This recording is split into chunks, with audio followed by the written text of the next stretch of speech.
প্রিয় শিক্ষার্থীবৃন্দ,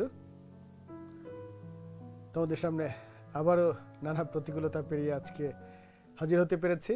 আলহামদুলিল্লাহ, বেশ একটু ঝামেলার মধ্যে ছিলাম, যার জন্য গতকাল তোমাদের ক্লাসটি করাতে পারিনি। আজকে আবার সংযুক্ত হয়েছি তোমাদের সাথে। তোমরা যে যেখানে আছো দ্রুত একটু আমাদেরকে লিখে জানাও যে সাউন্ড ঠিক আছে কিনা, ভিডিওটা ঠিকমতো দেখতে পাচ্ছ কিনা, একটু লিখে জানাও। আর কে কোথা থেকে আছো সেটা তো জানাবেই। একই সাথে তোমাদের টাইম লাইনে তোমরা শেয়ার করে দাও যে আজকে আমাদের বাংলা প্রথম পত্রের সোনার তরী কবিতার দ্বিতীয় পর্ব নিয়ে আমরা আলোচনায় থাকবো। অর্থাৎ আজকেই কবিতার আলোচনাটি চরণ ধরে ধরে যে ব্যাখ্যা, পংক্তি ধরে ধরে ব্যাখ্যা, সেটা আমরা শেষ করবো ইনশাল্লাহ। তাহলে আমি একটু দেখে নিতে চাই কে কে আমাদের সাথে যুক্ত আছো, কোথা থেকে যুক্ত হয়েছো। আর সবচেয়ে বড় কথা হলো যে শব্দ ঠিক মতো শুনতে পাচ্ছ কিনা, আমাদের সাথে যুক্ত আছো কোথা থেকে, শব্দ যথাযথভাবে শুনতে পাচ্ছ কিনা, ছবি দেখতে পাচ্ছ কিনা একটু জানাও প্লিজ। All clear. আচ্ছা, হুমায়রা আঞ্জুম মাইশা লিখেছে অল ক্লিয়ার, ঠিক আছে। আছি আলহামদুলিল্লাহ, ভালো। Jahangirnagar university school and college থেকে সুমাইয়া, তারিকুল ইসলাম, গভর্নমেন্ট গুরুদয়াল কলেজ, নিশিতা নন্দী আছে হাজী মোহাম্মদ মহসিন কলেজ চট্টগ্রাম থেকে, সামিয়া জামান ওয়ালাইকুম আসসালাম সিলেট গভর্নমেন্ট কলেজ থেকে, ফাতেমাতু জোহরা ওয়ালাইকুম আসসালাম, Monika Sarkar everything is perfect thank you, Sanjida Akter Haidar Ali school and college, Arjun Pramanik from new government college Rajshahi, Sohel Rana কাফিজ watching thank you Sohel Rana, Arfan Jamil Kushtia government college Kushtia থেকে, ফয়সাল ইসলাম সিয়াম ওয়ালাইকুম আসসালাম আছেন হবিগঞ্জ কলেজ থেকে, ফয়জুল ইসলাম সিয়াম ওয়ালাইকুম আসসালাম from Hajiganj model government college, Suchita Barua আছেন বেগম বদরুন্নেসা গভর্নমেন্ট কলেজ থেকে, সোহেল রানা কাফি ওয়ালাইকুম আসসালাম thank you so much, Kochi Bahadur আছেন good morning to you, Arko Roy please take my সালাম okay thank you, Faria Mishu Borhan Uddin women college Barisal, Miftahul Jannat everything is perfect sir thank you, Raihan Munir all clear, Fatematu Zohra cantonment college Jessore, Sadia Mim agricultural university college Mymensingh, Prithibi Ghosh পৃথিবী ভালো আছেন আলহামদুলিল্লাহ ভালো আছি, সামিহা খান ঠিক আছে, Baburhat high school and college থেকে রাহিনাজাত নাসরিন, আর Ras Das from city government college Chattogram থেকে আছেন। অনেকে তোমাদের দেখতে পাচ্ছি আমরা প্রায় 400 আমাদের সাথে যুক্ত হয়ে গেছে। বন্ধুরা, আমরা আবারও দুঃখ প্রকাশ করে নিচ্ছি যে গত কালের ক্লাসটি আমরা করতে পারিনি, খুবই একটি ঝামেলার মধ্যে ছিলাম, যার জন্য করতে পারিনি, আন্তরিকভাবে দুঃখিত। আমাদের সাথে ইতিমধ্যে আরও যুক্ত হচ্ছে ফারজানা ইসলাম ওয়ালাইকুম আসসালাম, Mallik Imran, Siddika Rahman, Ruma Hasan Mahmud, M A Kaiser, Humayra Anjum Maisha, Kawsar Ahmed Sourav, Bibha Disha, Alamin Khan, scout Sabbir Ahmed, Tamanna Sarkar from first class,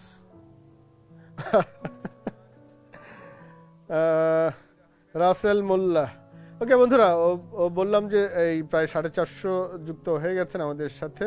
national model college থেকে জীবন উদ্দিন নোয়াখালী ন্যাশনাল কলেজ। বন্ধুরা, বরাবর মতো আমি তোমাদের সাথে আছি মোহাম্মদ হুমায়ুন কবির, প্রভাষক সেন্ট জোসেফ উচ্চ মাধ্যমিক বিদ্যালয়, মাস্টার ট্রেনার, সৃজনশীল প্রশ্ন প্রণয়ন উত্তরপত্র মূল্যায়ন কৌশল। আজকে হাজির হয়েছি সোনার তরী কবিতার দ্বিতীয় পর্ব নিয়ে।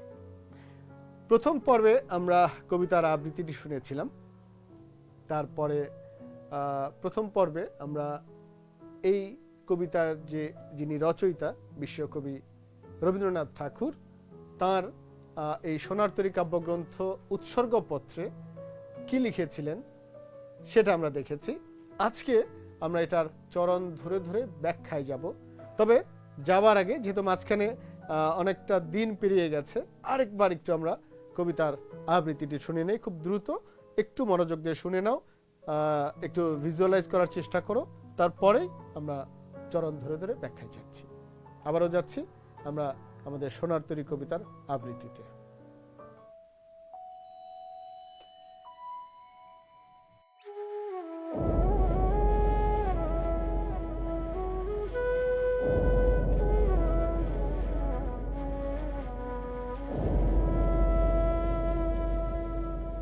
গগনে গরজে মেঘ, ঘন বরষা, কুলে একা বসে আছি, নাহি ভরসা। রাশি রাশি ভাড়া ভাড়া ধান কাটা হলো সারা, ভরা নদী ক্ষুরধারা, খর পরশা। কাটিতে কাটিতে ধান এলো বরষা। একখানি ছোট ক্ষেত, আমি একেলা, চারিদিকে বাঁকা জল করিছে খেলা। পরপারে দেখি আঁকা তরু ছায়া মশি মাখা, গ্রাম খানি মেঘে ঢাকা প্রভাত বেলা। এপারেতে ছোট ক্ষেত, আমি একেলা। গান গেয়ে তরিবে কে আসে পারে, দেখে যেন মনে হয় চিনি উহারে। ভরা পালে চলে যায়, কোনো দিকে নাহি চায়, ঢেউগুলি নিরুপায় ভাঙে দুধারে। দেখে যেন মনে হয় চিনি উহারে। ওগো তুমি কোথা যাও, কোন বিদেশে? বারেক ভিড়াও তরি কুলেতে এসে। যেও যেথা যেতে চাও, যারে খুশি তারে দাও, শুধু তুমি নিয়ে যাও ক্ষণিক হেসে আমার সোনার ধান কুলেতে এসে। যত চাও তত লও তরণী পরে, আর আছে আর নাই দিয়েছি ভরে। এত কাল নদী কূলে যাহা লয়েছিনু ভুলে, সকলে দিলাম তুলে থরে বিথরে। এখন আমারে লহ করুণা করে। ঠাঁই নাই ঠাঁই নাই ছোট সে তরি, আমারই সোনার ধানে গিয়েছে ভরি।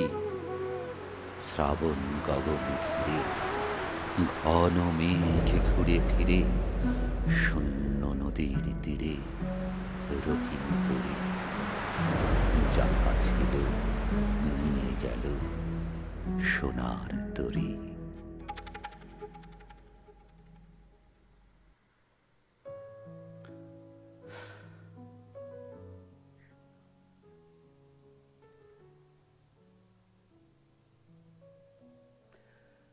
বন্ধুরা, তোমাদের কমেন্টগুলো দেখছিলাম, কতটা অধীর আগ্রহে তোমরা অপেক্ষা করো ক্লাসটির জন্য। আর অনেকেই লিখেছো যে তোমাদের কলেজে ক্লাস শুরু হয়ে গেছে, বিভিন্ন কলেজে ক্লাস থাকে এই জন্য করতে পারো না। সাথে আবার বিকল্প উত্তর তোমরা নিজেরাই দিয়ে নিয়েছো যে পরবর্তীতে ক্লাসগুলো করে নাও, অর্থাৎ আমাদের যে ফেসবুক কিশোর বাতান যে ইউটিউব চ্যানেল আছে সেখান থেকে তোমরা ডাউনলোড করে পরে আবার করে নিচ্ছ। খুবই খুশি হলাম, এবং বন্ধুদেরকে ওই বিষয়গুলো জানিয়ে দিও।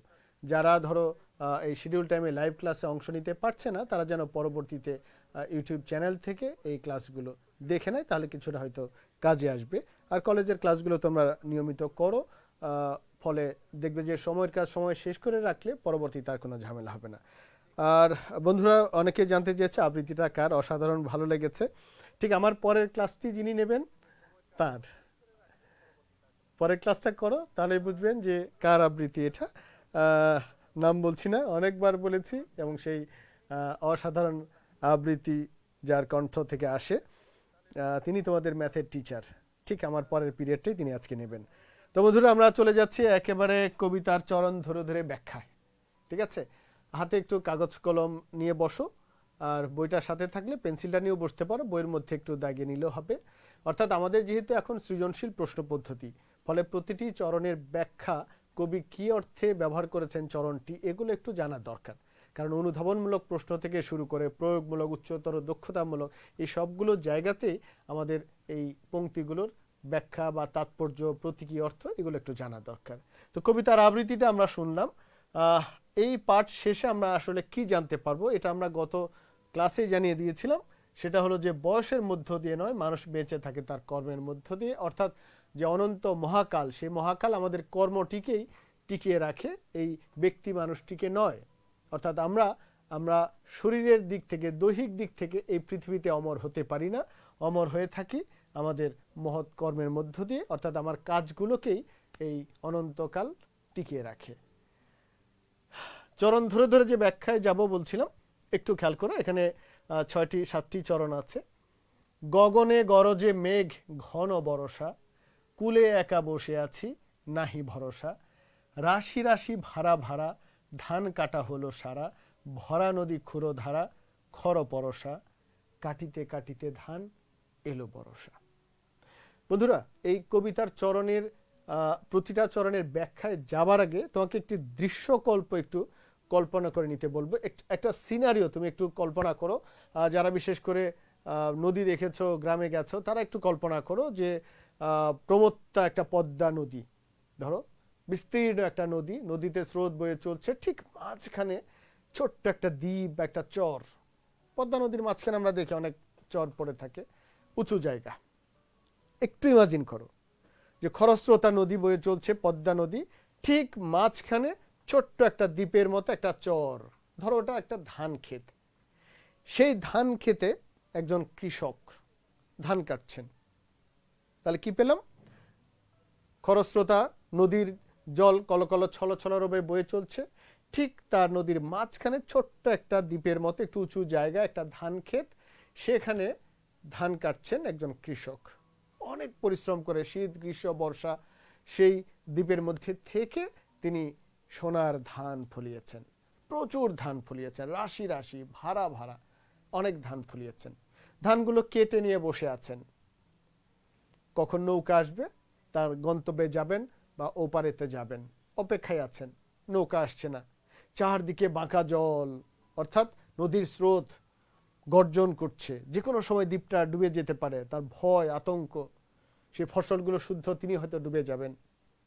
আর দূরে তাকাচ্ছেন, নদীর ওপারে দেখা যাচ্ছে একটি গ্রাম, স্পষ্ট দেখা যায় না কারণ আকাশে মেঘ, বৃষ্টি হচ্ছে, তার মধ্য দিয়ে গ্রামের গাছপালাগুলোকে একদম কালো কালো দেখা যাচ্ছে, অন্ধকারাচ্ছন্ন। তাহলে কি একটা ভীতিকর একটা পরিবেশ দেখো। একই সাথে আবার অসাধারণ সুন্দর, কিন্তু বর্ষা ঋতু, বৃষ্টি হচ্ছে, আকাশ জোড়া ঘন কালো মেঘ, নদীতে পানি বয়ে চলছে, পানি ক্রমশ বাড়ছে, ছোট্ট দ্বীপটা, দ্বীপের মধ্যে একজন কৃষক সেই বৃষ্টিতে ভিজে ভিজে ধান কেটেছেন, ধান কেটে আঁটি বেঁধে বসে আছেন নৌকার অপেক্ষায়। ওপারে দেখছেন গাছপালা দেখা যায় হালকা কালো কালো অন্ধকারাচ্ছন্ন। এরই মধ্যে সেই নদীতে খরস্রোতা নদীর মধ্য দিয়ে গান গাইতে গাইতে তরি নিয়ে একজন মাঝি এলেন। তো মাঝিকে ডাক দিলেন এই কৃষক, ওগো তুমি কোথা যাও, কোন বিদেশে, বারে কি ভিড়াও তরি কুলেতে এসে। আহ্বান করলেন, ওগো তুমি কোথায় যাচ্ছ, আমার এখানে একটু আসো, নৌকাটা ভিড়াও, আমাকে সহ আমার ধানগুলো একটু নিয়ে যাও। তো তার আহ্বান শুনে সেই মাঝি এলেন ঘাটে। আসার পরে দ্রুত ধানগুলো নৌকায় তুলে দিলেন সেই কৃষক। তুলে দেওয়ার পরে নৌকাটা ঠিক আবার ভরা পালে পাল তুলে ধানগুলো নিয়ে চলে যাচ্ছে। তো তখন কবি তাকে অনুরোধ করলেন যে সবই তো দিলাম, এবার আমাকে নাও, আমাকেও নিয়ে যাও। তখন সেই মাঝি উত্তর দিল, ঠাঁই নাই ঠাঁই নাই ছোট সে তরি। কবি বলছেন, আমারই সোনার ধানে গিয়াছে ভুরি। অর্থাৎ এই যে কবি এই দ্বীপের মধ্যে, এই ক্ষেতের মধ্যে থেকে যে ধানগুলো উৎপন্ন করেছেন, তার উৎপাদিত ধানেই সেই নৌকাটি ভরে গেছে। কবির আর জায়গা হলো না, নিঃসঙ্গ রিক্ত শূন্য অবস্থায় তিনি সেই দ্বীপের মধ্যে পড়ে রইলেন অনিশ্চিত গন্তব্যে। তো এই যে একটা দৃশ্য, কবির ধানগুলো নিয়ে সেই নৌকা চলে গেল, কবি পড়ে রইলেন, সেই কৃষক পড়ে রইলেন দ্বীপের মধ্যে। এটা হলো আক্ষরিক অর্থ। একেবারে সোজা সাপটা বললে যে দৃশ্য হয়তো রবীন্দ্রনাথ ঠাকুর সেই কুঠিবাড়ি, সিরাজগঞ্জ, শাহজাদপুর, কুষ্টিয়ায় আসার পথে জমিদারি দেখার জন্য যখন এসছেন, আসার পথে বহুবার এই দৃশ্য দেখেছেন। তিনি শীতে এসছেন, বর্ষায় এসছেন, গ্রীষ্মে এসছেন, বিভিন্ন সময়।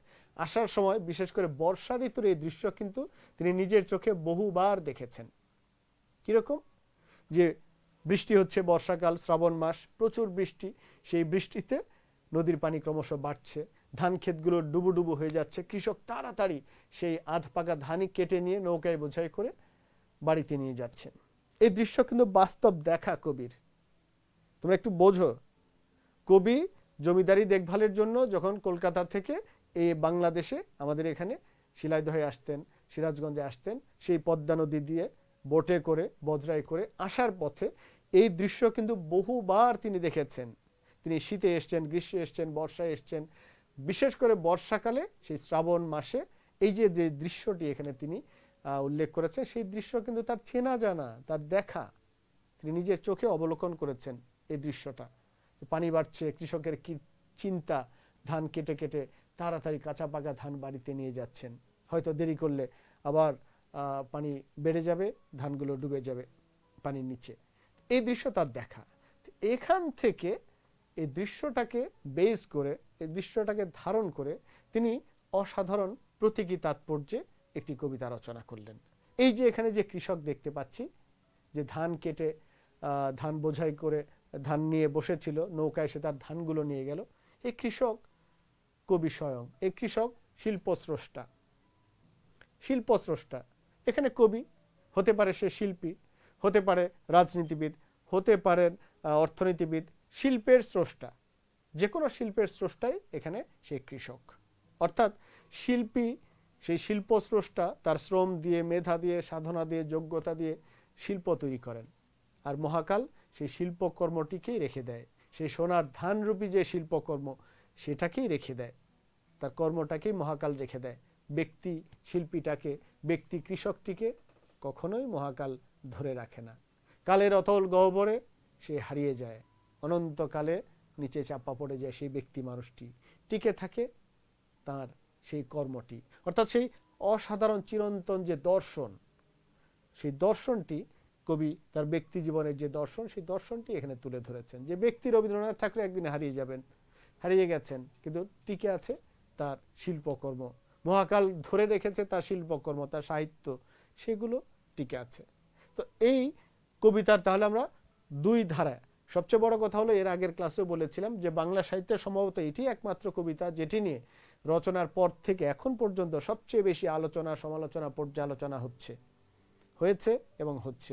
নানাজন, নানা সাহিত্যবোদ্ধা, সমালোচক এই কবিতার ব্যাখ্যা নানাভাবে করার চেষ্টা করেছেন এবং কবি স্বয়ং এই কবিতার জন্য জিজ্ঞাসিত হয়েছেন।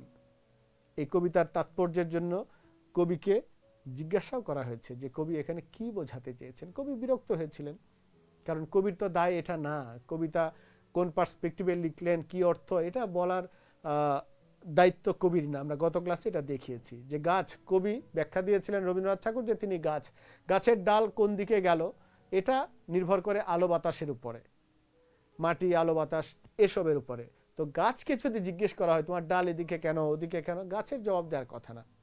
কি দারুণভাবে কবি এই কবিতার তাৎপর্য সম্পর্কে বলে দিয়েছেন। তারপরেও কিন্তু তিনি আবার বলেছেন যে যখন এরকম কোনো কবিতা নিয়ে কবিকে প্রশ্ন করা হয় তার ভেতরে একটা উদ্বোধন জাগে, কৌতূহল অনুভব করেন এবং সেই কৌতূহল থেকেই তিনি নিজের অতীতকে, সে লেখার সময়টাকে অন্বেষণ করার চেষ্টা করেন, খোঁজার চেষ্টা করেন এবং খোঁজ করে তিনি ওই তত্ত্বে উপনীত হয়েছেন যে সেই যে অনন্ত মহাকাল, মহাকাল আমাদের কর্মগুলোকে ধরে রাখে, ব্যক্তি মানুষটাকে কখনো ধরে রাখে না।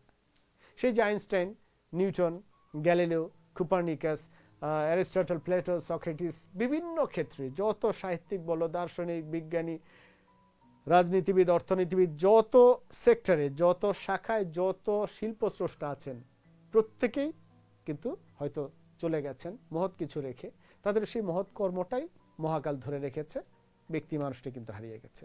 তো এই চিরন্তন দর্শনটাই এই জায়গায় আছে। তো আমরা এখান থেকে কি শিখব বন্ধুরা? আমরা শিখবো এটা যে যেহেতু এই ব্যক্তি মানুষটি কালের অতল গহ্বরে হারিয়ে যাবে, সেই সোনার তরী আমাকে নেবে না, তোমাকে নেবে না, নেবে কাকে? আমার কর্মটিকে, তোমার কর্মটিকে। কাজে সেই কর্মটা কেমন হওয়া উচিত? মহাকালের সেই অনন্ত আকাশে যেন তারার মতো জল জল করে জ্বলতে পারে তোমার আমার কর্মটি। তাহলে এটাই হলো মূল মেসেজ, এটাই হলো শিখন ফল, যে তুমি আমি যেন সেই মহৎ কর্ম সাধনে ব্রত হই, মহৎ কর্ম করার জন্য উদ্বুদ্ধ হই। কারণ এই অনন্তকাল কখনোই ব্যক্তি মানুষটাকে ধরে রাখবে না, তার নৌকায় জায়গায় দেবে না।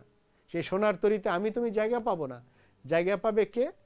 আমার তোমার সোনার ধান, অর্থাৎ ওই কৃষকের সোনার ধান তথা তোমার আমার মহৎ কর্ম। তাহলে বন্ধুরা চলে যাচ্ছে আমরা সরাসরি কবিতার ব্যাখ্যাটিতে। আক্ষরিক অর্থ তো দেখলাম, আক্ষরিক ব্যাখ্যাটা আমরা দেখলাম যে একজন কৃষক একটা দ্বীপের মধ্যে ধান কেটে অপেক্ষায় ছিলেন নৌকার, সে মাঝি এসছে, মাঝি এসে ঠিক নৌকায় করে তার ধানগুলো নিয়ে গেছে, কৃষক তাকে নেয়নি। কৃষক অনিশ্চিত জীবনে অনিশ্চিত লক্ষ্যে সেই দ্বীপের মধ্যেই দাঁড়িয়ে আছে। এবার আমরা সেই সরাসরি চরণে চলে যাচ্ছি, একটু মনোযোগ দিয়ে খেয়াল করো। গগনে গরজে মেঘ, গগন মানে আকাশ, গরজে মানে গর্জে। তোমরা জানো যে কবি সাহিত্যিকরা সুরের প্রয়োজনে, ছন্দের প্রয়োজনে কঠিন শব্দগুলোকে অনেক সময় সফট করে নেন, কোমল করে নেন। যেমন এটা ছিল গর্জে, গর্জে শব্দটাকে গরজে ছন্দের প্রয়োজনে করে নিলেন, নরম করে। পরেও আছে ঘন বরষা, ওটা মূল শব্দ ছিল বর্ষা, বর্ষাটাকে করে ফেলেন বরষা। তোমরা জানো কিন্তু এরকম, যেমন ধরো একটা বিখ্যাত নজরুল সঙ্গীত আছে, শাওন রাতে যদি স্মরণে আসে মোর, মূল শব্দ ছিল কিন্তু শ্রাবণ। যদি বলতেন শ্রাবণ রাতে যদি, সুর হতো না, সুর মিলতো না, ছন্দ আসতো না। ফলে কবি শ্রাবণ শব্দটাকে সফট করে কি বানিয়ে নিলেন? শাওন। এরকম অনেক শব্দকে কিন্তু আমরা আমাদের সুরের প্রয়োজনে, ছন্দের প্রয়োজনে আমরা সফট করে নিই। লগন, লগ্ন শব্দটাকে সফট করে আমরা নিয়ে নিয়েছি লগন। প্রাণ, এটাকে দেখবে যে গানে আমারও পরানো যাহা চায়, আমারও প্রাণ যাহা চায়, তখন হয়তো সুরটা খাপছাড়া হয়ে যাচ্ছে। তাহলে এই জিনিসটা বন্ধুরা আমরা জানলাম। তোমরাও যদি লেখালেখি করো, এই টেকনিকটা, এই কৌশলটা তোমরা করে নিতে পারো। কোনো শব্দকে তোমার সুরের প্রয়োজনে, ছন্দের প্রয়োজনে একটু সফট করে নেওয়া, কোমল করে নেওয়া। তাহলে গগনে গরজে মেঘ মানে আকাশে মেঘ গর্জন করছে, ঘন বর্ষা মানে একদম ঘন বর্ষাকাল, শ্রাবণ মাস ধরা, আষাঢ় মাসে বর্ষা শুরু হলো, শ্রাবণ মাসে একেবারে ঘন বর্ষা, আকাশ জুড়ে ঘন কালো মেঘ, অঝোর ধারায় বৃষ্টি হচ্ছে, সেটাই হলো ঘন বর্ষা। তাহলে আমরা মনের চোখ দিয়ে রেইনি সিজনের সেই দৃশ্যটা, অর্থাৎ একেবারে শ্রাবণ মাসে ঘন কালো মেঘ, মাঝে মধ্যে বিদ্যুৎ চমকাচ্ছে আর অঝোর ধারায় বৃষ্টি পড়ছে, এরকম একটা দিন। কুলে একা বসে আছি নাহি ভরসা, কুলে একা বসে আছি, ওই ধান ক্ষেতটাতে, ধান যে দ্বীপের মতো বললাম, নদীর মাঝখানে দ্বীপের মতো, সেখানে কবি বলছেন যে আমি কৃষক রূপী সেই দ্বীপের মধ্যে ধান নিয়ে একা একা বসে আছি, নাহি ভরসা, কোনো ভরসা পাচ্ছি না, আদৌ ওই পারে যেতে পারবো কি পারবো না, নৌকা আসবে কি আসবে না, কি একটা অনিশ্চয়তা, নাহি ভরসা। বন্ধুরা এটা আবার কিন্তু ভরসা না, এটার মূল শব্দটা ভরসাই, ঠিক আছে? আগেরটা যেমন বর্ষা হয়ে গেছে বরসা, এটা কিন্তু আর ভরসা ভরসা হয় না, এটা শব্দটাই ভরসা। তাহলে কি দৃশ্য দেখলাম? আকাশে মেঘ গর্জন করছে, ঘন কালো মেঘ, বৃষ্টি হচ্ছে, আর সেই দ্বীপের মধ্যে কৃষক রূপী কবি একা বসে আছেন, দ্বিধাদ্বন্দ্বে, সংশয়াচ্ছন্ন, কোনো ভরসা পাচ্ছেন না যে আদৌ তিনি গন্তব্যে পৌঁছতে পারবেন কিনা। রাশি রাশি ভাড়া ভাড়া ধান কাটা হলো সারা, ভরা নদী ক্ষুরো ধারা খর পরশা, কাটিতে কাটিতে ধান এলো বরসা। রাশি রাশি ভাড়া ভাড়া, এই যে দ্বিরুক্ত শব্দ দুটো, রাশি একটা বিশেষ্য পদ, দুইবার ব্যবহার করে বিশেষ্যের দ্বিরুক্তি হলো রাশি রাশি। ভাড়া একটা বিশেষ্য পদ, ভাড়া মানে হলো ধান রাখার জায়গা। আমি তোমাদেরকে ছবি দেখাচ্ছি, এই যে দেখো, প্রাচীনকালে কৃষকরা, প্রাচীনকাল না আমরাও দেখেছি আসলে, ইদানিং এটা প্রায় বিলুপ্ত বলা যায়, এরকম মটকার মতো, কেউ কেউ মাটির পাত্রও বানাতো, কিন্তু এভাবেও এই যে তৈরি করে এর মধ্যে ধান রেখে দিত, এটা ভাড়া, ধান রাখার যে পাত্রটা, ঠিক আছে? এই যে এরকম করে কেউ বেত দিয়ে বুনতেন, কেউ বাখারি দিয়ে, বাঁশের ফালা দিয়ে, এগুলো দিয়ে তৈরি করে করে এটা বানাতেন, ধান রাখার পাত্র। তো কবি বলছেন কি, রাশি রাশি ভাড়া ভাড়া, যে আমি এরকম অনেক ধান কাটলাম, একদম এরকম পাত্র ভরে ভরে গেছে, এত ধান ফলিয়েছেন, মানে তার এত কর্ম, তোমরা জানো রবীন্দ্রনাথ ঠাকুর সাহিত্যের এমন কোনো ক্ষেত্র নাই যে তিনি বিচরণ করেন নাই। প্রবন্ধ বলো, উপন্যাস বলো, নাটক বলো, চিত্রনাট্য বলো, গীতিনাট্য বলো, উপন্যাস বলো, কোন শাখায় না, চিত্রকলা বলো, প্রায় সকল শাখায় তার পদার্পণ ছিল। এই কথাটা তিনি বলছেন যে রাশি রাশি ভাড়া ভাড়া। সে কৃষক রূপী কবি বলছেন যে আমি এত ফসল ফলিয়েছি, এত ধান ফলিয়েছি, সেই রাশি রাশি ধান ভাড়া ভাড়া হয়ে আছে, অর্থাৎ সেই পাত্র ভরে ভরে আছে। ধান কাটা হলো সারা, সে এত ধান কেটে সেই পাত্র ভরা ভরা হয়ে গেছে। ভরা নদী খুঁড়ো ধারা, আর চারপাশে যে নদীটা চলছে সেই নদী ভরা নদী, পানিতে টইটুম্বুর এবং খুঁড়ো ধারা, তার স্রোতটা হলো খুরের মতো ধারালো। কি উপমা দিয়েছেন, খর পরশা, বলছে আবার বর্ষার মতো তীক্ষ্ণ। দুটো বিশেষণ ব্যবহার করলেন নদীর স্রোতকে বোঝানোর জন্য, যে কত দ্রুত গতিতে স্রোত যাচ্ছে। এই স্রোতটাই হলো কিন্তু সময়, অনন্তকালের যে অনন্তকাল যে সময়, সেটাকে বোঝাচ্ছেন।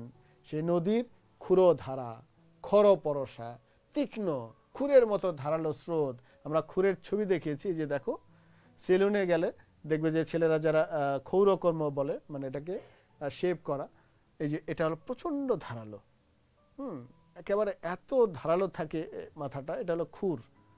তো বলছেন নদীর স্রোতটা খুরের মতো যেন ধারালো, খর পরশা। কি উপমা ব্যবহার করেছেন, বলছেন যে ভরা নদী, নদী পানি ভর্তি এবং খর পরশা, ধারালো স্রোত, খুরের মতো ধার এবং বর্ষার মতো। ও বর্ষার ছবিটাও দেখিনি আমরা, এই যে দেখতে পাচ্ছ বিভিন্ন ধরনের বর্ষা। এটা মানুষ সাধারণত যে প্রতিপক্ষের সাথে লড়াইয়ের সময়, এই যে আমার হাতে পেনটা দেখতে পাচ্ছ, এই যে এরকম বর্ষার ধারালো মাথা থাকে, এভাবে ধরে এইভাবে থ্রো করে বিদ্ধ করে দেয়। এই যে বর্ষা, তীক্ষ্ণ, খর পরশা, দেখলে বর্ষার ছবিটা। তো কবি এখানে দুটো উদাহরণ দিলেন, যে নদীর স্রোতটা যে আছে, সে ভরা নদীর স্রোত, সেটা সে খুরের মতো ধারালো, শার্পেন, সো শার্পেন, এবং বর্ষার মতো তীক্ষ্ণ। এবং কাটিতে কাটিতে ধান এলো বর্ষা, সেই ধান কাটতে কাটতে, সেই কাজকর্ম করতে করতে, এই যে তোমরা এখন শিক্ষা গ্রহণ করছো, শিক্ষার্থী, তারপরে কর্মজীবনে নামবে, বিভিন্ন ধরনের পেশায় অবতীর্ণ হবে, কর্ম করবে। তো কবি সাহিত্যিক যেহেতু, তিনি শিল্প স্রষ্টা, তিনি বলছেন এই ধান কাটতে কাটতে, অর্থাৎ শিল্প তৈরি করতে করতে, সাহিত্যের সাধনা করতে করতে বর্ষা এসে গেল, সেই বৃষ্টি এসে গেছে, নদীতে পানি ভর্তি এবং ধারালো স্রোত। তাহলে সিচুয়েশনটা আমরা কিন্তু বুঝতে পারলাম। কবি এই জায়গায় দেখালেন যে তিনি কৃষক, ধান কাটছেন, অনেক ধান কেটেছেন, একদম রাশি রাশি ভাড়া ভাড়া ধান হয়েছে, এবং সেই ধানগুলো কেটে তিনি পাত্র ভর্তি করে রেখেছেন। এখন অনিশ্চয়তার মধ্যে আছেন যে এগুলো নিয়ে পৌঁছতে পারবেন কিনা গন্তব্যে। আর সাথে বলছেন যে চারদিকে যে নদীর স্রোত, তীক্ষ্ণ, ধারালো, খুরের মতো, বর্ষার মতো, এবং বৃষ্টিও এসে গেছে। এমন একটা জটিল মুহূর্ত। এরপরে আমরা পরের চরণে যাচ্ছি। একখানি ছোট ক্ষেত আমি একলা। এই ছোট ক্ষেত আমাদের জীবন, একটাই জীবন আমাদের, আর আমি তুমি সেই জীবনের মালিক, কর্ণধার সেই জীবনের, আমি একলা। চারিদিকে বাঁকা জল করিছে খেলা। কবি বলছেন একখানি ছোট ক্ষেত আমি একলা। ওই যে জীবনটাই হলো তার ছোট ক্ষেত। একজন ব্যক্তির, একজন শিল্পীর, একজন কৃষকের যে জীবনের যে ব্যাপ্তি, সেটাই হলো তার ক্ষেত। বলছেন আমি একলা। আর সেই ক্ষেতে সেই কৃষক, ওই জমির কৃষক একজনই। আমাদের দেশে দেখবে যে অনেক জমিতে একাধিক মালিক থাকে, মালিকানা, মালিক, বর্গাদার, অনেকেই মিলে চাষাবাদ করে। কিন্তু কবি এখানে স্পষ্ট করে জানিয়ে দিচ্ছেন যে ছোট্ট যে ক্ষেতটা, ওটাতে আমি একলাই, ওই ক্ষেতের মালিক আমি একাই চাষাবাদ করছি ওখানে। তো আমাদের জীবন, ছোট্ট জীবন, সেই জীবনে আমরাই সেই জীবনের মালিক, সেই ক্ষেতের মালিক, আমরাই চাষাবাদ করি। চারিদিকে বাঁকা জল করিছে খেলা। কি চমৎকার করে একটা শব্দ ব্যবহার করেছেন, একটা বিশেষণ, বাঁকা জল। অর্থাৎ ওই যে কল্পনায় আমরা দেখলাম যে ছোট্ট দ্বীপের মতো উঁচু ক্ষেতটা, চারদিকে বাঁকা জল, নদীর স্রোত বয়ে চলছে, বাঁকা জল, একটা ভয়ের, আতঙ্কের, যে ওই ক্ষেতটা যে কোনো সময় ডুবে যেতে পারে। বাঁকা জল বলতে স্রোতের প্রবহমান স্রোত, সেই স্রোত ফুলে ফেপে উঠছে, যে কোনো সময় ক্ষেতটা ডুবে যেতে পারে। অর্থাৎ আমি তুমি, আমাদের যে মৃত্যু বলে যে অমুক বিধানটি আছে, আমরা সেটাতে হয়তো কালের অতল গহ্বরে হারিয়ে যেতে পারি। সে বাঁকা জল করিছে খেলা, চারদিকে স্রোতটা তাকে ঘিরে রেখেছে, যে কোনো সময় হয়তো ক্ষেতটা ডুবে যাবে। কবি শঙ্কিত, পরপারে দেখি আঁকা, ওই অবস্থায় সেই শঙ্কিত সংশয়াচ্ছন্ন অবস্থায় তিনি অপর প্রান্তে তাকালেন, পরপারে। এই পরপার মানে কিন্তু বন্ধুরা পরকাল না। আমরা অনেক সময় পরপার বলতে মৃত্যুর পরবর্তী জীবনকে বুঝিয়ে থাকি, কিন্তু এখানে কিন্তু পরপার বলতে ঠিক কবি নদীর যে মাঝখানে যে দ্বীপের মধ্যে আছেন এর ওই পারে, মাঝখানে নদী, চারপাশে নদীর স্রোত বলছেন, ওই পারে তাকিয়ে দেখেন পরপারে যে গ্রামটা কি আছে, দেখি আঁকা তরু ছায়া মসি মাখা। ঠিক যেন এঁকে আঁকা, পেইন্ট করা, কালো কালো রঙে গ্রামটা যেন পেইন্ট করা। তরু ছায়া, গাছের ছায়া, কালি মাখা। মসি মানে কালি অর্থে, মসি অর্থ কলম, কিন্তু এখানে কালি অর্থে। তোমরা জানো যে অসির চেয়ে মসি শক্তিশালী, তালোয়ারের চেয়ে কলম সবসময় শক্তিশালী, একটা প্রবাদ আছে, pen is matter than the sword. ওইটাই যে তরু ছায়া মসি মাখা মানে কালি। ওপারে তাকালেন, মনে হচ্ছে যে গ্রামটা কালি মাখা, কারণ আকাশে তো মেঘ, আলো আসছে না, বৃষ্টি হচ্ছে, তো সেই মেঘের ছায়ায় গ্রামটাকে কালো অন্ধকার মনে হচ্ছে। গ্রামখানি মেঘে ঢাকা প্রভাত বেলা, ভোরবেলা কিন্তু মেঘে আচ্ছন্ন হয়ে আছে গ্রামখানি। এ পারেতে ছোট ক্ষেত আমি একলা, যে আমি এই পারে, এই যে মাঝখানে তো নদীটা, ওই পারে গ্রামটা বলছেন ভোরবেলা তাও অন্ধকার আচ্ছন্ন হয়ে আছে, গাছপালা যেন কালি মাখা, কালো কালিতে মাখা হয়ে আছে, আর আমি এই পারের ক্ষেতের মধ্যে একলা বসে আছি, ধান কেটে নিয়ে একা একা বসে আছি এই পারে।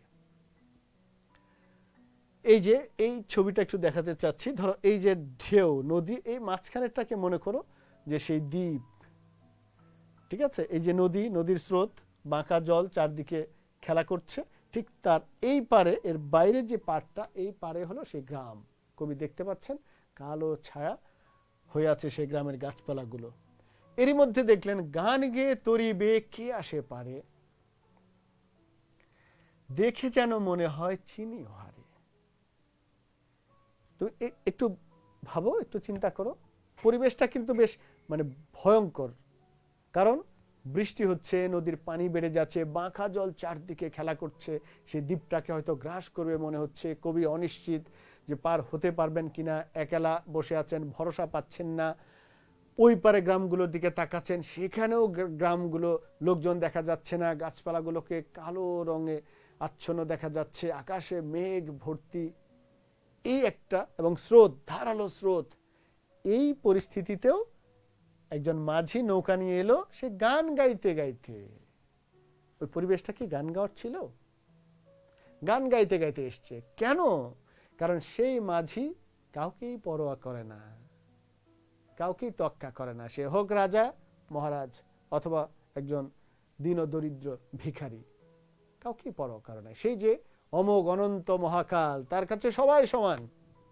এজন্যই এই যে পরিস্থিতি, কৃষকের জন্য যেটা প্রতিকূল পরিবেশ পরিস্থিতি, সেই মাঝির জন্য কিন্তু এগুলো কিছুই না। শীত গ্রীষ্ম বর্ষা সব তার কাছে সমান। সেই জন্য গান গেয়ে গেয়ে, এখানে বলছেন কবি, সে গান গেয়ে গেয়ে যেন আনন্দে আছে। সে নৌকা নিয়ে ওই নদীতে, সেই খরস্রোতা নদীর মধ্য দিয়ে পার হয়ে যাচ্ছে, দেখে যেন মনে হয় চিনি হারে। এই যে শিল্পস্রষ্টা কবি কনফিউজড, একবার মনে হয় যে এই মহাকালকে চিনি, আবার মনে হয় যে না, চিনি না। কারণ অতীত বর্তমান ভবিষ্যৎ, এই যে ত্রিকাল, ত্রিবেণী সঙ্গম, এটা নিয়েই তো সময় চলে যাচ্ছে। অতীতের কত ঘটনা প্রবাহ, বর্তমান আবার ভবিষ্যতের দিক নির্দেশনা, অনেক কিছু এই সময় ধারণ করে আছে। এই জন্য কবি মনে হচ্ছে যে হ্যাঁ, এই মহাকালকে তো আমি চিনি, হয়তো আমার পূর্বপুরুষরা আছেন, চেনা চেনা মনে হচ্ছে, আমি হয়তো থাকবো, আমার পরবর্তী প্রজন্মরাও কেউ হয়তো সেখানে থাকবে। এটাকে তুমি একটু কল্পনা করো যে একটা ফিল্ম, একটা মানে ফিতা, তার মধ্যে পূর্বপুরুষদের অনেক ছবি, তারপরেও তোমার সমকালীন কিছু ছবি, ভবিষ্যতের কোনো কল্পনার ছবি, এরকম যদি রিলটা তোমার সামনে দিয়ে এরকম করে নিয়ে যাওয়া হয় একবার, এক ঝলক, তোমার কিন্তু মনে হবে আরে এগুলো তো চিনি চিনি মনে হয়, কারণ ওর মধ্যে তোমারই পূর্বপুরুষের ইতিহাস, ঐতিহ্য, সংস্কৃতি হয়তো আছে, তাদের জীবন আচরণ, জীবন প্রণালী আছে, দেখে মনে হয় চিনি, আবার মনে হয় কিছু চিনি না। কারণ মহাকাল সবকিছু ধরে রেখেছে, সবার কর্মটা ধরে রেখেছে। কিছু চিনি কিছু চিনি না। কবি এজন কনফিউজড যে দেখে যেন মনে হয় চিনি উহারে। কাকে? এই উহাকে মানে কাকে? অনন্ত মহাকালকে, সেই মাঝিরূপী অনন্ত মহাকালকে বলছেন মনে হয় চিনি। ভরা পালে চলে যায়, একেবারে ভরা পাল বলতে সম্পূর্ণ পাল খাটিয়ে পূর্ণ গতিতে। তোমরা জানো যে বাতাসের গতিবেগকে নিয়ন্ত্রণ করে, পাল দিয়ে নিয়ন্ত্রণ করে নৌকা চলতো আগে। এখন তো আমরা শ্যালো ইঞ্জিন দিয়ে বা বিভিন্ন মোটর চালিত নৌকা চালাই, মানে বট বট বট বট করে স্টার্ট দিয়ে নৌকা স্পিড বোর্ডের গতিতে আগায়। কিন্তু আগে কি হতো, নৌকায় এই যে শাল কাঠের দণ্ড, এটা দিয়ে পাল খাটাতো, একদম এটা ছিল হাল, পাল খাটাতো। এই পাল খাটিয়ে বাতাসকে নিয়ন্ত্রণ করে পুরো পাল, কখনো আংশিক পাল খাটাতো কখনো পুরোটা। তো কবি বলছেন যে ভরা পালে, অর্থাৎ নৌকার গতি অনেক বেশি, পূর্ণ পাল তুলে দিয়েছে। মাঝি গান গাইতে গাইতে মনের আনন্দে বয়ে চলছে, চলে যায় কোনো দিকে নাহি চায়। কারণ ওই মাঝি তো নির্মোহ নিস্পৃহ, কারোর সাথে তার খাতির নাই। যে রবীন্দ্রনাথ ঠাকুর এখানে খেতে বসে আছেন, সেই মাঝি যে এসে বলবে গুরুদেব নমস্কার, কি খবর, কেমন আছেন, এটা কিন্তু এই মাঝির কাজ না। হোক না সে নোবেল বিজয়ী রবীন্দ্রনাথ ঠাকুর, জমিদার রবীন্দ্রনাথ ঠাকুর, তাতে কিছু আসে যায় না। মহাকাল তার কাছে সবাই সমান। ওই যে time and tide wait for none, আমরা তো জানি, প্রবাদ ছোটবেলায় পড়ে আসছি। সময় আপন গতিতে ছুটে চলে, কারো কোনো রাজা মহারাজার হুকুম সে মানে না। কেউ কখনো সময়কে ধমক দিয়ে, আইন দিয়ে থামাতে পারে না, পজ করতে পারে না। তো এই জন্যই কবি এখানে সেই সময়ের, সেই অনন্ত মহাকালের ছুটে চলাকে কি চমৎকারভাবে বলছেন। সে গান গেয়ে যাচ্ছে এই খরস্রোতা নদীর মধ্য দিয়ে, সে ভরা পাল তুলে, সম্পূর্ণ পাল তুলে সে এগিয়ে যাচ্ছে। এবং কবি বলছেন মনে হয় চিনি, কারণ ওই মহাকালের মধ্যে কিন্তু আমার পূর্ব পুরুষ, ইতিহাস, ঐতিহ্য সব আছে, বর্তমান আছে, ভবিষ্যৎও থাকবে। কোনো দিকে নাহি চায়, ঢেউগুলো নিরুপায় ভাঙে দুধারে। সেই যে দ্রুত গতিতে যাচ্ছে, তার নৌকার আঘাতে ঢেউগুলো নিরুপায় হয়ে দুই ধারে ভেঙে পড়ছে। তাহলে সেই সময়ের অনন্ত মহাকালের ছুটে চলাটাকে দেখো কি চমৎকার করে বলছেন। একটু আগে বললেন যে নদীর ঢেউ এমন ধারালো, এমন তীক্ষ্ণ, তীব্র, খুরের মতো, বর্ষার মতো। সেই ঢেউকে এই নৌকা কি করছে, সোনার তরী দ্রুত গতিতে যখন যাচ্ছে, এর নৌকার আঘাতে ঢেউগুলো নিরুপায় হয়ে দুই ধারে ভেঙে পড়ছে। যে সেই নদীর যে ঢেউগুলো, এগুলো সব ভেঙে পড়ে নৌকা সাঁই সাঁই করে এগিয়ে যাচ্ছে, ভাঙে দুধারে, ঢেউগুলো ভেঙে পড়ছে দুধারে। দেখে যেন মনে হয় চিনি হারে। এই পুরো এই এই এই অংশটুকু সম্পূর্ণটা হলো সেই অনন্তকালের যে প্রবাহটা, সেটাকে আমাদেরকে এখানে ভিজুয়ালাইজ করে দেখালেন। সেই নৌকার মাঝিরূপী, সেই সোনার তরীরূপী, যে কিভাবে সমস্ত প্রতিকূলতা ভেদ করে সেই ঢেউগুলোকে ভেঙে চিরে পূর্ণ পাল তুলে গান গাইতে গাইতে সেই সময় অনন্তকাল আমাদের সামনে দিয়ে চলে যাচ্ছে প্রতিটা মুহূর্তে। এই যে এখন আজকে যে ৩রা ডিসেম্বর, আজকে এই মুহূর্তে দাঁড়িয়ে কথা বলছি, কিছুক্ষণ পরে এটা অতীত হয়ে যাবে, আবার সামনে ভবিষ্যৎ আছে, এই মুহূর্তে আমরা বর্তমানে আছি। তো এই যে অনন্ত মহাকাল, কারোর সাথে তার কোনো সম্পর্ক নাই, আপন গতিতে প্রবহমান, চলছে চলছে। তো সেই সময়ের বহমানতা দেখালেন। এই যে আমরা আরেকটা ছবিতে তোমাকে একটু দেখানোর চেষ্টা করছি, তাহলে ভালো বোধ হয় দেখতে পাবে। যে মাঝখানে একটু সবুজ দেখা যায়, এইটাই হলো মনে করো সেই ছোট্ট দ্বীপ। এই যে মনে করো কবি এখানে চারদিকে শুধু পানি আর পানি, চারদিকে শুধু জল আর জল, বাঁকা জল খেলা করছে। যে কোনো সময় দ্বীপটা হয়তো, ক্ষেতটা হয়তো ডুবে যাবে, তোমার আমার জীবন হয়তো যে কোনো সময় অনন্তকালে হারিয়ে যাবে। ওই মাঝিকে দেখা মাত্র কবি কি করলেন, আহ্বান করলেন, ওগো, ডাকলেন, তুমি কোথা যাও, কোন বিদেশে। যে বিদেশ শব্দটা, কোন বিদেশে, এখানে আক্ষরিক অর্থে বিদেশ বলতে এই দেশ ছেড়ে, এই এলাকা ছেড়ে অন্য কোনো এলাকায়, কিন্তু প্রতীকী অর্থে সেটা হলো সেই শিল্পের যে চেতনালোক, সেই জায়গায়। অর্থাৎ এই অনন্তকাল আমাদের মহৎকর্মকে নিয়ে স্থায়ী করে দেয়, যুগ যুগান্তরে সীমানা পার করে অপর প্রান্তে আমাদের এই কর্মটাকে পৌঁছে দেয়। এই জন্য বলছেন যে কোন বিদেশে তুমি যাচ্ছ, বারে কি ভিড়াও তুরি কুলেতে এসে। তুমি আরেকবার একটু নৌকাটা নিয়ে আমার এদিকে আসো না, এই পারে একটু আসো। যেও যেথা যেতে চাও, ঠিক আছে, তুমি যেখানে যেতে চাও যেও, আমি আপত্তি করব না। যারে খুশি তারে দাও, তুমি যে যাচ্ছ, যাকে যা দেয়ার তোমার ইচ্ছা সেটাও দিও, আমার কোনো বিধি নিষেধ নাই, শুধু তুমি নিয়ে যাও ক্ষণিকে হেসে, একটু খুশি হয়ে খুশি মনে একটু নিয়ে যাও। কি নিয়ে যাও? আমার সোনার ধান কুলেতে এসে। আমি এই যে নদীর পাড়ে বসে আছি, আমি ধান কেটেছি ভাড়া ভাড়া রাশি রাশি, আমার ধানগুলো একটু নিয়ে যাও। কি অনুরোধ মহাকালের কাছে, শিল্পস্রষ্টা কবির কি বিনীত আর্জ, কি অনুরোধ দেখো। যোগো তুমি কোথায় যাচ্ছ, কোন বিদেশে যাচ্ছ, কোন অনন্তকালে, কোন চেতনালোকে, তো একটু নৌকাটা এই পাড়ে ভিড়াও, আমি সোনার ধান কেটে রেখেছি। অর্থাৎ কবির যে মহৎ কর্ম, সেই মহৎ কর্মগুলোর কথা বলছেন, তার যে সাহিত্য শিল্প সৃষ্টি সেটার কথা বলছেন, যে এগুলো একটু খুশি হয়ে নিয়ে যাও। তারপরে নৌকাটা ভিড়ল, ওই মাঝখানে অংশটা কিন্তু আর দেখানো নাই, আমরা বুঝতেই পাচ্ছি।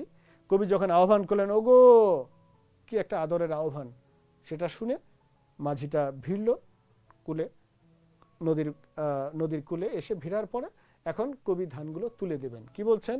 যত চাও তত লও তরণী পরে। এই যে আমার এত ধান আছে রাশি রাশি, যত মন চায় তুমি নাও, তোমার নৌকায় তুলে নাও, আর আছে আর নাই দিয়েছি ভরে। অর্থাৎ এভাবে তুলে দিতে দিতে দিতে সমস্ত কর্মই নৌকায় তুলে দেওয়া হয়ে গেছে। সমস্ত কর্ম নৌকায় তুলে দেওয়া শেষ। তারপরে বলছেন, এতকাল নদী কূলে জাহালয়ে ছিনু ভুলে, সকলই দিলাম তুলে থরে বিথরে। আমরা পাঠক আমাদেরকে কবি জানাচ্ছেন যে তিনি কৃষকরূপী সেই কবি শিল্পস্রষ্টা নদীর পাড়ে এতদিন ছিলেন, যা কিছু করেছেন, যত ধান উৎপাদন করেছেন, সমস্ত ধানগুলো থরে বিথরে মানে স্তরে স্তরে সেই নৌকায় সাজিয়ে দিলেন, স্তরে স্তরে সমস্ত ধানগুলো। অর্থাৎ কবি সারা জীবনের যে কর্ম, সমস্ত কর্মটা সেই সোনার তরীতে, সোনার ধানটাই হলো কবির সেই মহৎ কর্ম, সারা জীবনের শিল্প সাধনা, সেই শিল্পটা সেই সোনার তরীতে অনন্ত মহাকালে তুলে দিলেন। এরপরে কি হলো?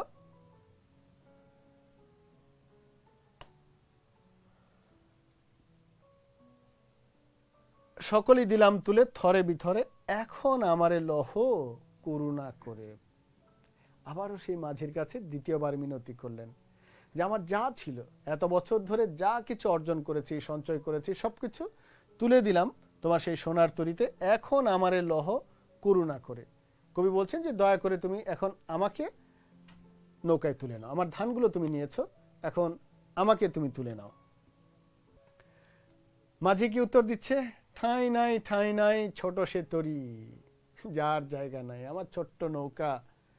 অনন্তকালের মাঝি কবিকে উত্তর দিচ্ছেন, জায়গা নাই, জায়গা নাই, ছোট সে তরি, ছোট্ট সেই নৌকায় আমার এই সোনার ধানে গিয়াছে ভরি। কবি বলছেন যে আমার যে সোনার ধান, আমার যে কর্ম, আমার যে সাহিত্য, আমার যে শিল্প, সেটাতেই ভরে গেছে সেই সোনার তরি।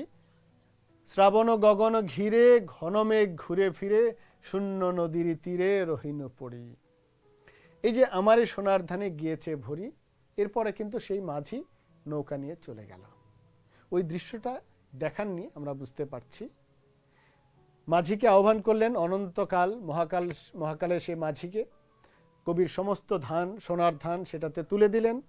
তুলে দেওয়ার পরে সেই মাঝি সেই ধানগুলো নিয়ে আবার গান গাইতে গাইতে চলে গেল, উধাও হয়ে গেল। কবি রিকোয়েস্ট করলেন যে আমাকে নিয়ে যাও, করুণা করে, দয়া করে একটু আমাকে নাও। মহাকাল তাকে নিলেন না, কবিকে নিলেন না, জায়গা হলো না। তার কারণ মহাকাল বলছে যে ছোট্ট নৌকা, তোমার ধানেই ভরে গেছে, তোমাকে নেওয়ার জায়গা নাই।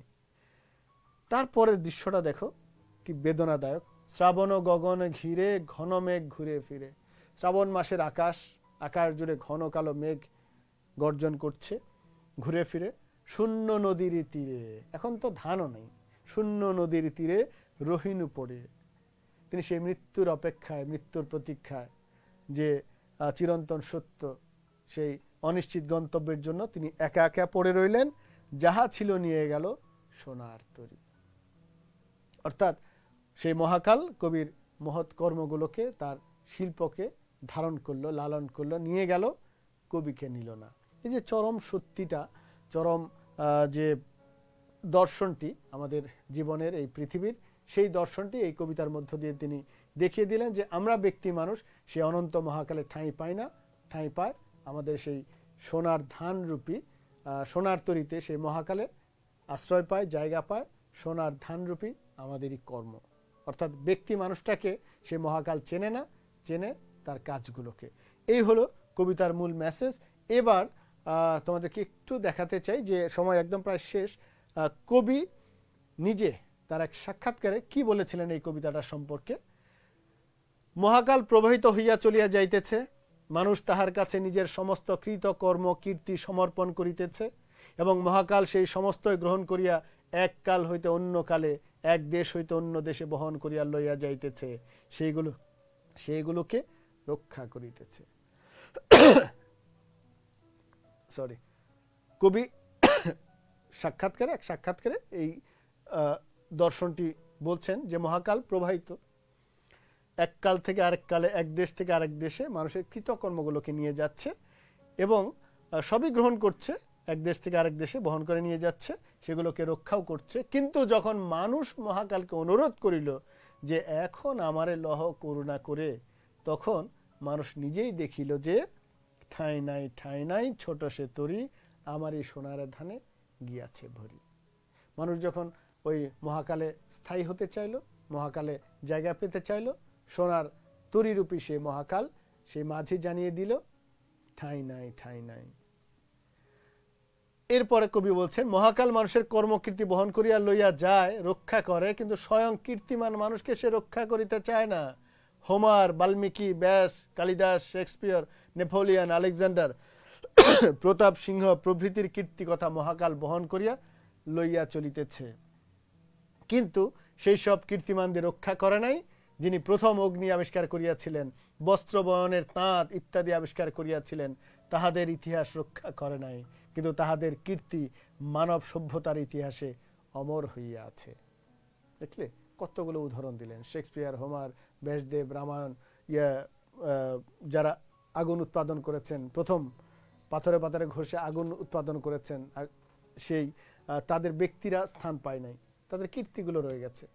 যিনি প্রথম তাঁত বুনে কাপড় তৈরি করা শিখিয়েছিলেন সেই ব্যক্তির নাম আমরা জানি না, কিন্তু এই যে সেই কাজটি রয়ে গেছে। সবচেয়ে বড় কথা দেখো, তুমি একদম শেষ প্রান্তে লাস্ট একটি কথা যদি আমরা বলি, এই যে বাংলা ভাষা, আমরা যে ভাষায় কথা বলছি, আমার মায়ের মুখের ভাষা, যে ভাষার জন্য আমরা রক্ত দিয়েছি, পৃথিবীর ইতিহাসে একমাত্র আমরা জাতি যে রক্তের বিনিময়ে মায়ের ভাষার মর্যাদা আমরা রক্ষা করেছি, সেই বাংলা ভাষায় প্রায় 1.5 লাখের মতো শব্দ আছে, যে শব্দগুলো আজকে আমাদের কত রকমের আবেগ অনুভূতি প্রকাশের মাধ্যম।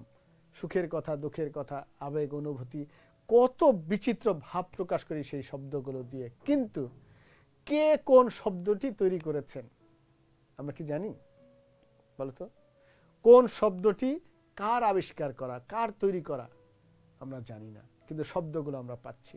সেই শব্দগুলো দিয়ে, শব্দগুলো যোজন করে করে বাক্য বানিয়ে আমাদের কত বিচিত্র ভাব প্রকাশ করছি, কিন্তু সেই শব্দের কারিগরকে আমরা চিনি না। এই হলো চিরন্তন দর্শন। তুমি আমি থাকবো না, তুমি আমি চলে যাব, কিন্তু আমাদের কাজগুলো রয়ে যাবে, পরবর্তী প্রজন্মের জন্য পথ দেখাবে, আলো দেখাবে। এটা হলো চিরন্তন সত্য। তারপরে কবি বলছেন এছাড়া এটা হতে পারে আরেকটা ব্যাখ্যা, এটা একজন সমালোচকের ব্যাখ্যা, যে কবির ব্যক্তি জীবনেরও আক্ষেপ। কবি দীর্ঘকাল কাব্য সাধনা করেছেন, এবার মহাকালের সোনার তরীতে কবির কবিতা তুলে দেওয়ার সময় এসেছে। কবিতার সাধনার সোনার ফসল মহাকালের হাতে সঁপে দিয়ে শূন্য হাতে বললেন এখন আমারে লহ করুণা করে। কালো স্রোত কবির সোনার ধান অর্ঘ্য নৌকা বোঝাই করে নিয়ে গেল, কিন্তু কবির স্থান সে নৌকায় হলো না, কারণ কবির ভবিষ্যতের দিকে চেয়ে সোনার তরীর মাঝি মানে মহাকাল কবির সৃষ্টিকে গ্রহণ করলেন মাত্র। তিনি যেন কবিকে বলে গেলেন তোমার জীবনে যা তুমি সঞ্চয় করেছো তাই তোমার জন্য যথেষ্ট নয়, তোমার জীবনে আরো অনেক বর্ষা বসন্ত আসবে, এখনো বহুকাল এই শূন্য নদীর তীরে বসে তোমাকে সোনার ফসল ফলাতে হবে। এটা আরেকটা ব্যাখ্যা। ওই যে কবি নিঃসঙ্গ একাকী সেই নদীর পাড়ে পড়ে রইলেন, পড়ে রয়ে কি করবেন? তিনি কি সুইসাইড করবেন, নদীতে ঝাঁপ দেবেন? তা কিন্তু না। মহাকাল যেন তাকে বলে গেল তোমার এই কীর্তি আমি নিয়ে গেলাম, সোনার ধান আমার সোনার তরীতে নিয়ে গেলাম, তুমি এখন যতদিন বেঁচে আছো আবার ধান ফলাও, আমি আবার আসব, আবার তোমার সোনার ধানগুলো নিয়ে আবার চলে যাব, তুমি কাজটা করেই যাও, তোমার কাজই এটা, তুমি মহৎ কর্ম সাধন করে যাও। তো এই যে অনন্তকালের যে দর্শন, চিরায়ত যে দর্শন, সেই দর্শনটি এই জায়গায় আমরা পেলাম। আজকের ক্লাস এখানেই শেষ। তোমাদেরকে অশেষ অশেষ ধন্যবাদ। সবাই ভালো থাকো, সুস্থ থাকো। আগামী সপ্তাহে ইনশাল্লাহ দেখা হবে গদ্য নিয়ে। আমরা আগামী ক্লাসে গদ্যতে চলে যাব। আমাদের 5টা কবিতা বোধহয় হয়ে গেছে। ইনশাল্লাহ আমরা নেক্সট ক্লাসে গদ্য দিয়ে শুরু করবো। তো ততক্ষণ ভালো থাকো। আর ওই যে বলছিলাম, এই কবিতার যে আবৃত্তি শিল্পী কারিগর অপেক্ষায় আছেন, তোমরা এই ক্লাসটা শেষ করে তার ক্লাসে যোগদান করো। আসসালামু আলাইকুম।